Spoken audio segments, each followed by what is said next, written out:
Hi friends, welcome to my channel Sana kitchen and logs. నేను ఈరోజైతే చాలా సింపుల్ అండ్ టేస్టీగా ఉండే టమాటో మిరపకాయల కర్రీని అయితే చూపిస్తున్నాను. మీకైతే చాలా తక్కువ టైంలో కర్రీ అయిపోవాలా, ఇంట్లో అయితే ఏం కూరగాయలు లేవా, అయితే టమాటో మిరపకాయలతో ఇలా ఒకసారి ట్రై చేసి టేస్ట్ చేయండి. పదండి మన రెసిపీలోకి. ఫస్ట్గా అయితే నేను అరకిలో పైన టమాటోస్ తీసుకున్నాను. తర్వాత ఒక 15 పచ్చిమిరపకాయలు అయితే తీసుకున్నాను. ఈ రెండింటిని అయితే మిక్సీలో వేసేసి కచ్చాపచ్చాగా అయితే ప్యూరీని అయితే పట్టేసుకోండి. తర్వాత అయితే ఒక బాండీ అయితే పెట్టేసుకోండి.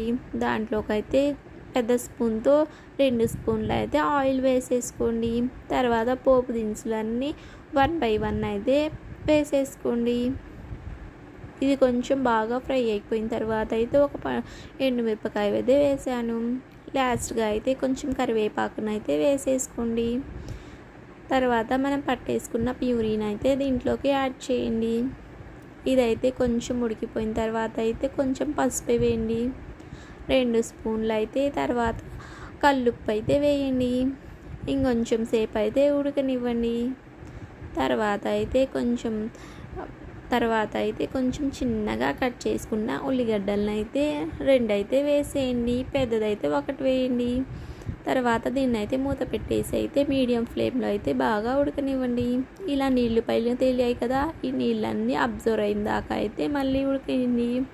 తర్వాత దీనిలోకి నేనైతే కోడిగుడ్లు అయితే కొట్టిపోస్తున్నాను. మీకు కావాలంటే ఎండు చేపలు ఫ్రై కూడా చేసుకొని వేసుకోవచ్చు, లేకపోతే నార్మల్గా ఇలాగైనా సూపర్గా ఉండిద్ది. ఆ పిల్లల కోసమని నేను కోడిగుడ్లు అయితే కొట్టిపోసాను. ఇంతేనండి, చాలా సింపుల్గా అయిపోయే కర్రీని అయితే అయిపోయింది. ఈ వీడియో నచ్చితే ఒక లైక్ ఇవ్వండి.